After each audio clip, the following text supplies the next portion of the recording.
Assalamualaikum warahmatullahi wabarakatuh. Kami dari kelompok 8 akan menjelaskan tentang pelayanan kesehatan dalam BPJS Kesehatan. Next slide.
Untuk kami yang terdiri atas Nirmang Faidah Biaceng, Safara, Miftah Khojana, dan saya sendiri Derajat Alvario.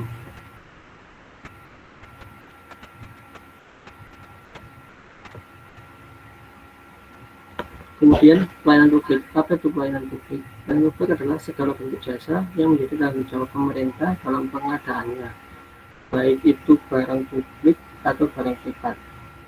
Pelayanan kesehatan menjadi salah satu bentuk pelayanan publik, harusnya mengacu pada tujuan dari layanan kesehatan, yakni promotif, preventif, kuratif, rehabilitasi yang akan meningkatkan kualitasnya.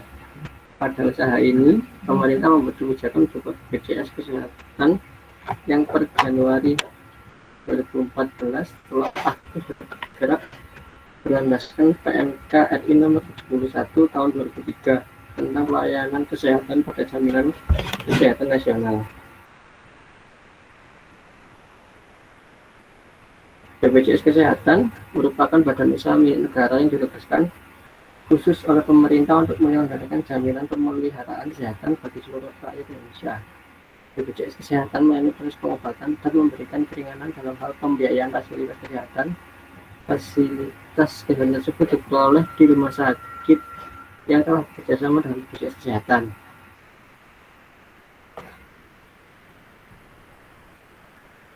Tentang BPJS didirikan oleh penguasa dalam undang-undang lingkungan kerjanya, yaitu dengan melaksanakan tugasnya badan hukum tersebut pada umumnya dengan publik dan bertindak dengan kedudukan yang sama dengan publik.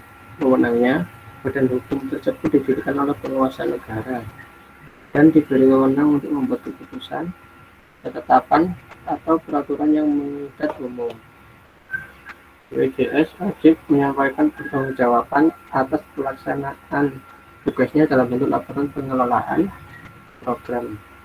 BPJS mengumumkan laporan pengelolaan program dan laporan keuangan tahunan kepada publik dalam bentuk ringkasan eksekutif melalui website BPJS dan melalui konektivitas dua media massa cetak yang memiliki peredaran luas secara nasional paling lambat tanggal 31 Juli tahun berikutnya.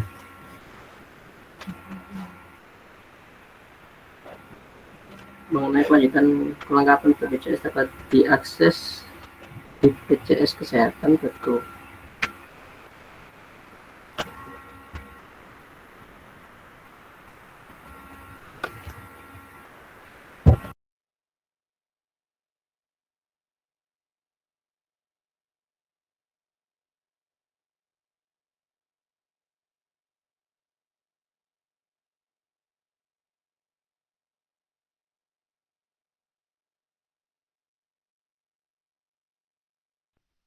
Baik, saya akan melanjutkan mengenai penjelasan komponen laporan keuangan. Secara umum, komponen laporan keuangan BPJS berdasarkan PSAK nomor 45.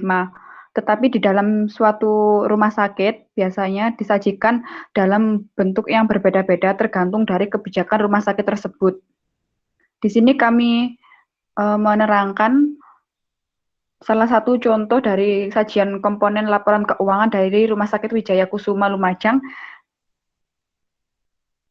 dengan perbandingan PSAK nomor 45.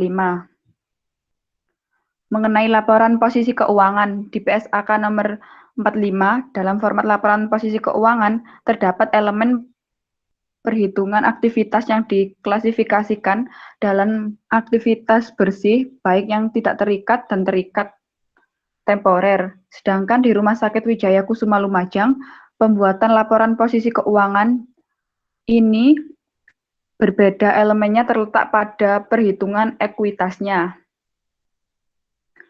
Selanjutnya di laporan operasional. Menurut PSAK menggunakan istilah laporan aktivitas, sedangkan di Rumah Sakit Kusuma Lumajang menggunakan istilah laporan operasional. Kemudian laporan arus kas. Nggak tahu, Mas Dio. Dalam PSAK nomor 45 menyajikan aktivitas operasional, aktivitas investasi, dan aktivitas pendanaan. Sedangkan di Rumah Sakit Wijaya Kusuma Lumajang, komponen laporan keuangan ini hanya menyajikan aktivitas operasional dan aktivitas pendanaan. Kemudian pada catatan atas laporan keuangan, menurut PSAK menggunakan istilah beban dan diklasifikasikan menurut fungsionalnya. Sedangkan di Rumah Sakit Wijaya Kusuma menggunakan istilah biaya dan diklasifikasikan menurut penggunanya. Selanjutnya,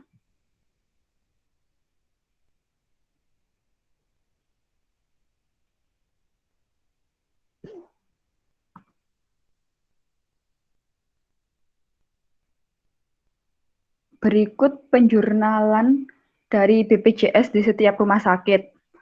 Laporan keuangan rumah sakit. Pada laporan keuangan rumah sakit, dana BPJS masuk dalam laporan ekuitas. Bentuk penjurnalan dana BPJS yaitu sebelum dilakukan pencairan atau setelah melakukan verifikasi, maka di dalam laporan keuangan dicatat sebagai piutang. Jurnalnya dapat dilihat dari slide piutang jasa layanan kesehatan pada pendapatan jasa layanan BPJS. Setelah dilakukan pencairan, maka diakui sebagai pendapatan, maka jurnalnya pendapatan jasa layanan BPJS pada kas. Selanjutnya, berikut contoh transaksi dari BPJS. Ini laporan posisi keuangannya, dapat dilihat di layar. Ini laporan per 3 Desember 2019 dan 2018. Angka-angka disajikan dalam jutaan rupiah kecuali dinyatakan lain. Ini termasuk laporan yang sudah diaudit. Seperti yang dijelaskan oleh Mas Rio tadi tentang BPJS yang merujuk pada poin keempat tadi, bahwa BPJS, laporan keuangan BPJS selalu diposting melalui web resmi BPJS tersebut. Jadinya teman-teman kalau ingin menyaksikan atau mengetahui laporan BPJS di negara kita dapat dibuka websitenya, website resminya di slide 12. Slide 12 Mas Rio.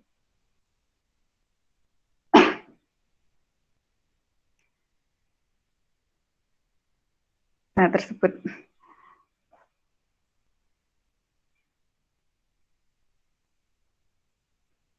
Nanti kami share linknya di grup.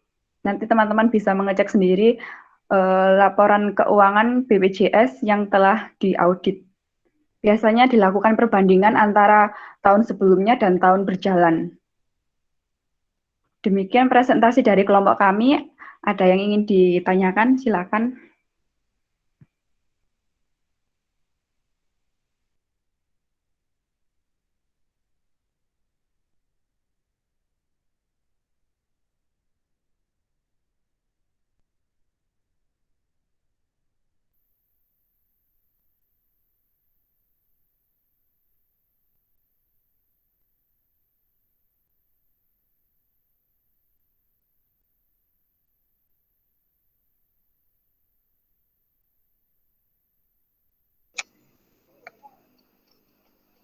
Saya Dinda ingin bertanya, apa kontribusi BPJS Kesehatan terhadap kesejahteraan?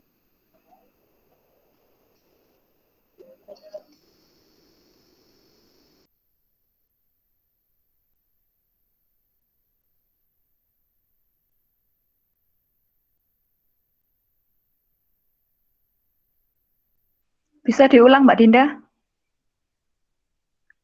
pertanyaannya? Apa kontribusi BPJS Kesehatan terhadap kesejahteraan bangsa? Oh, baik. Pertanyaan selanjutnya.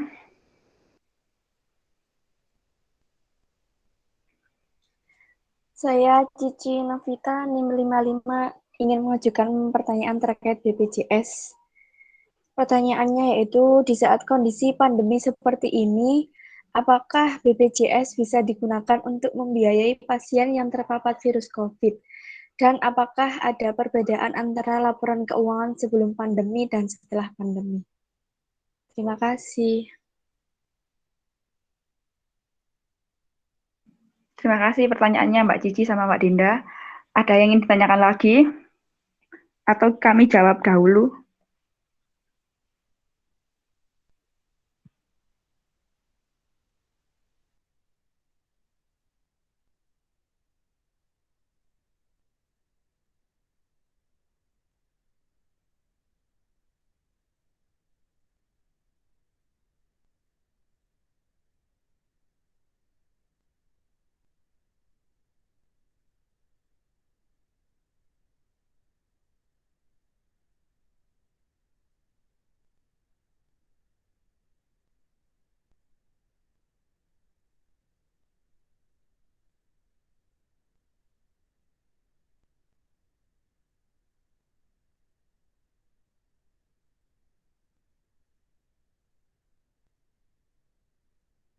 Saya akan menjawab pertanyaan dari Cici.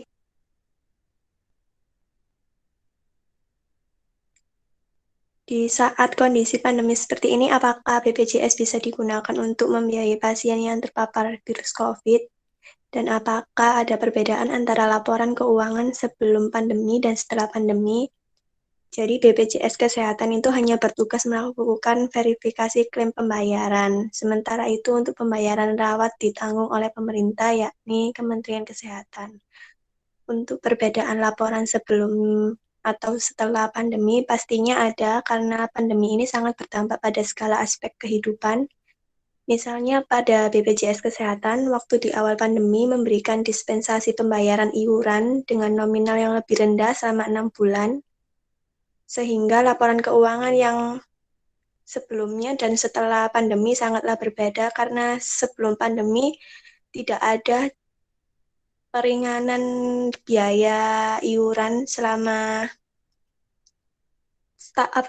tahun-tahun sebelumnya. Baru kali ini ada keringanan biaya iuran itu. sehingga sangat berbeda untuk laporan keuangannya. Terima kasih. Apakah bisa diterima, Mbak Cici?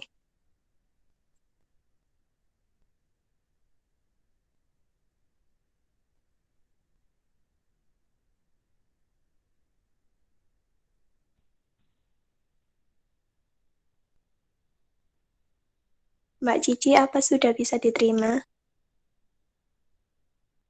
Sudah, Mbak Nirma. Terima kasih atas penjelasannya. Sama-sama.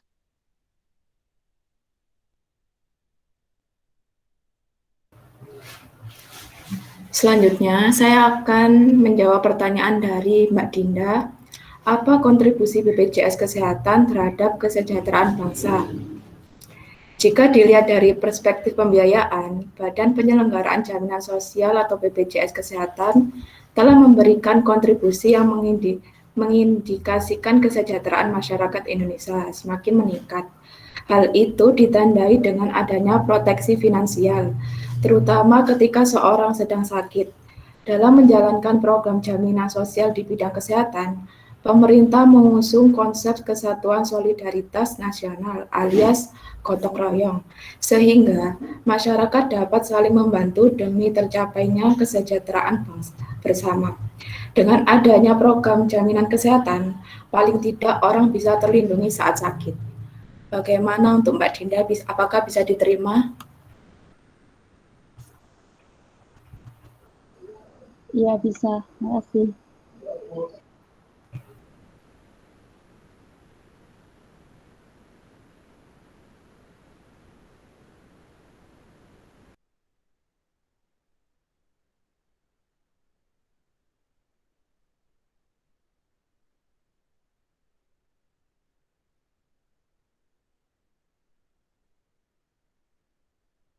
Dari teman-teman apa ada yang ingin ditanyakan lagi? Atau sudah cukup penjelasan dari kami?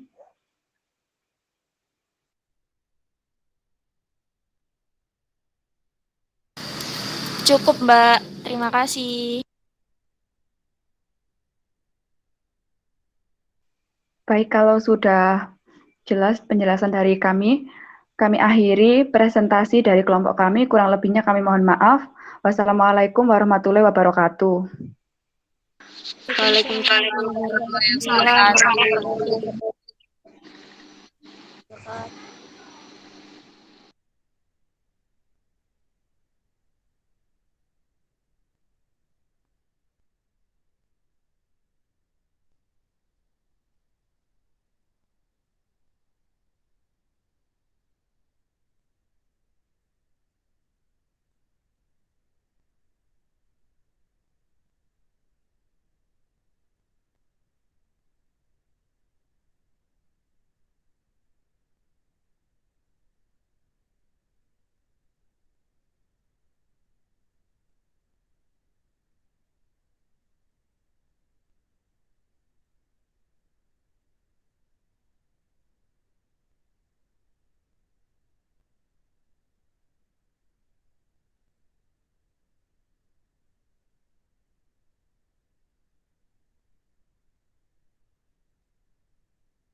Assalamualaikum warahmatullahi wabarakatuh.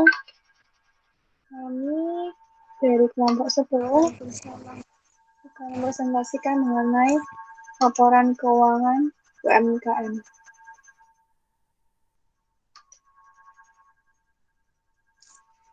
Kelompok kami terdiri dari saya sendiri yaitu Dinda Faridia, NIM 04, itu yang kedua ada Dinda Lafiatullah, NIM 23, kemudian ada Nada Wahidatul Rauda, NIM 24, kemudian ada Cut Ami, NIM 198.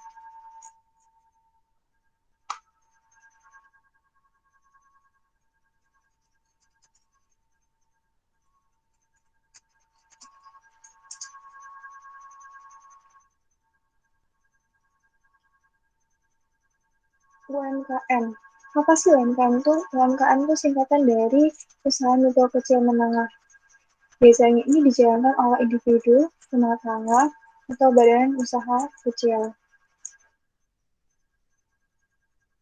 UMKM ini juga mempunyai pelaporan keuangan, yaitu diatur oleh SAK EMKM, yaitu secara khusus untuk entitas mikro, kecil, dan menengah. Yaitu disahkan oleh IAI Akuntan Indonesia sebagai sebuah organisasi profesi yang menangani seluruh akuntan di Indonesia. Yang kedua adalah laporan keuangan. Laporan keuangannya juga mencatat IMKM ya berdasarkan asumsi dasar aktual. Ini disesuaikan dengan kelangsungan bisnis usaha sebagaimana persyaratan laporan keuangan UMKM. Ini juga bersifat relevan dan lengkap. Lanjut.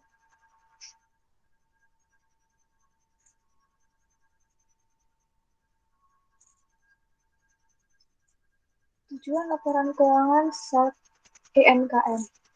Tujuannya itu menyediakan informasi posisi keuangan dan kinerja keuangan suatu entitas yang bermanfaat bagi sejumlah pengguna dalam pengambilan keputusan ekonomi oleh siapapun yang tidak dalam posisi dapat meminta laporan keuangan khusus untuk memenuhi kebutuhan informasi tersebut. Laporan keuangan juga menunjukkan pertanggungjawaban manajemen atas sumber daya yang dipercayakan kepadanya. Selanjutnya,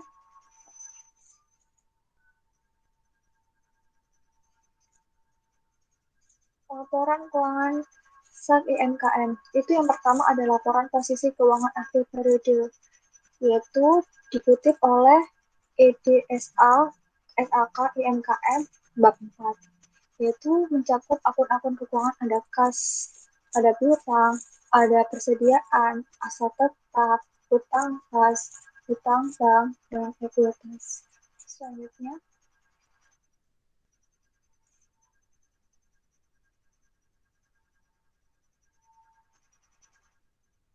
ini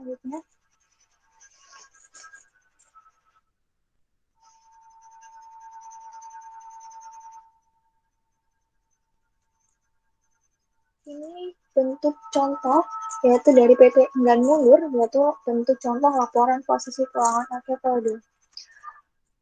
Laporan posisi keuangan akhir periode ini berfungsi. Penggunaan laporan ini yaitu suatu cara untuk membuat keputusan keuangan yang lebih tepat agar mengurangi resiko kerugian dan juga dapat mengontrol arus kas. Data keuangan serta informasi perusahaan dari laporan keuangan, maka kreditor dan investor akan menggunakan laporan untuk menentukan kelayakan investasi dan pemberian kredit terhadap bisnis. Selanjutnya,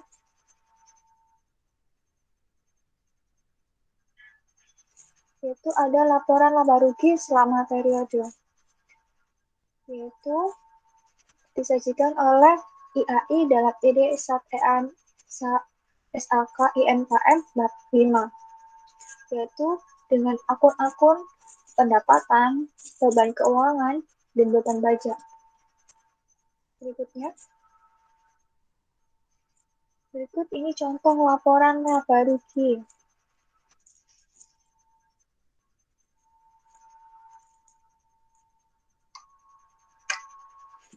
Laporan laba rugi ini berfungsi supaya dapat melihat apakah bisnis ini bisa mendapatkan hasil laba atau mendapatkan rugi dalam periode tertentu. Biasanya, periode laporan laba rugi dapat ditentukan per bulan, accrual, bahkan tahunan. Fungsi ini juga dibutuhkan oleh pihak kepentingan internal sebagai tim manajemen dan dewan direksi, serta pihak kepentingan eksternal seperti investor dan kreditur. Penggunaan laporan ini juga berfungsi untuk mengevaluasi profitabilitas bisnis dan membantu menilai tingkat risiko keuangan bisnis. Selanjutnya, yaitu ada catatan atas laporan laba rugi. Ini juga dicantumkan pada ED SAK EMKM bab 6, yaitu dengan rincian akun-akun yang relevan, yaitu yang pertama ada suatu pernyataan bahwa laporan keuangan telah disusun sesuai dengan EDSAK IMKM. Yang kedua ada ikhtisar kebijakan akuntansi. Yang ketiga, informasi tambahan dan rincian akuntan tertentu yang menjelaskan transaksi penting dan material sehingga bermanfaat bagi pengguna untuk memahami laporan keuangan. Selanjutnya, ini contoh catatan atas laporan keuangan ya, yaitu informasi tambahan dari setiap akun di laporan keuangan dirujuk silang ke CALK sehingga mempermudah dan memperjelas penggunaan dalam memahami laporan keuangan UMKM. Jika ada yang ditanyakan atau masih bingung, boleh ditanyakan. Terima kasih. Sekian dari kelompok kami. Assalamualaikum warahmatullahi wabarakatuh. Mbak, saya mau tanya. Assalamualaikum warahmatullahi wabarakatuh. Saya Nureta Disari, NIM 48, ingin bertanya. Bagaimana cara menjalankan usaha kecil dan menengah di daerah yang berdampak adanya pelonjakan kasus COVID seperti saat ini? Terima kasih.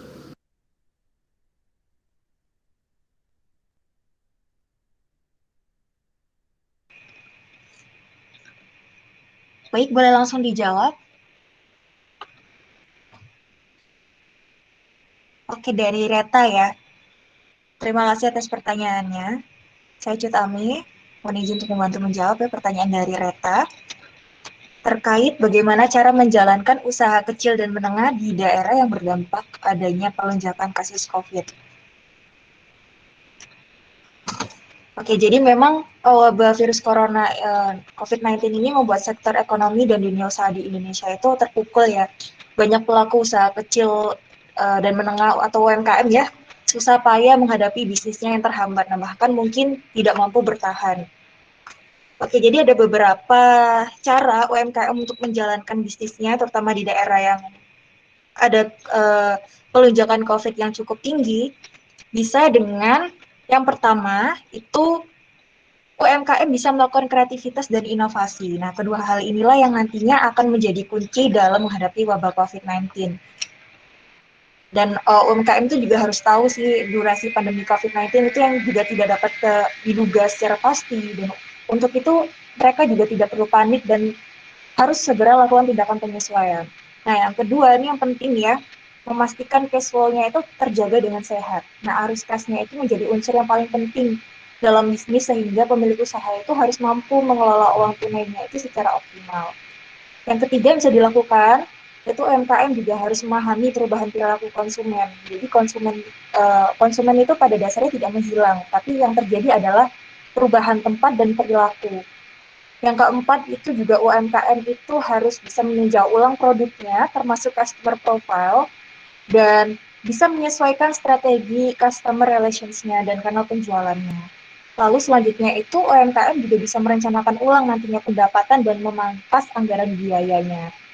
terakhir itu UMKM kalau di dalam kondisi pandemi COVID-19 ini juga bisa harus berkolaborasi ya, kerjasama usaha sehingga dapat meningkatkan efisiensi, terus berbagi beban kerja, dan bahkan bisa mendapatkan ide-ide baru nantinya. Jadi ketika semua melakukan social distancing, stay at home, go online, dari semua itu, kita itu sebenarnya bisa mendapatkan, menemukan peluang di dalamnya. Jadi meskipun dalam kesulitan pasti terdapat kemudahan. Jadi UMKM yang berada di daerah yang lonjakan COVID-nya cukup tinggi bisa melakukan hal-hal tersebut, strategi-strategi tersebut. Dan tadi sempat menyinggung juga terkait cash flow ya, karena cash flow itu penting sih, arus kas itu sebagai menunjukkan aliran pemasukan dan pengeluaran pada suatu periode yang telah ditetapkan, yang menjadi hal terpenting dari manajemen keuangan sebuah bisnis yang sedang berkembang. Bisa dilakukan hemat biaya produksi, dan juga bisa melakukan penekanan biaya pengeluaran dan juga biaya overhead yang berhubungan dengan proses produksi tersebut. Mungkin seperti itu sih dari terkait pertanyaan Reta. Kurang lebihnya mohon maaf. Terima kasih. Ya, terima kasih Mbak. Baik.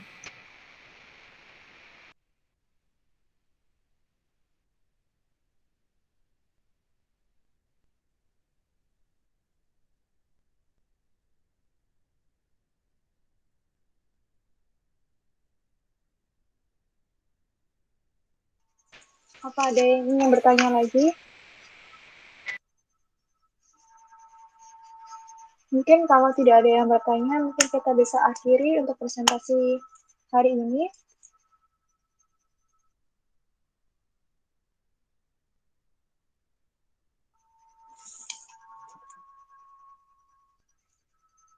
Bisa ditutup ya untuk presentasi hari ini, yaitu Assalamualaikum warahmatullahi wabarakatuh. Waalaikumsalam warahmatullahi wabarakatuh. Terima kasih Mbak. Semuanya. Waalaikumsalam warahmatullahi wabarakatuh.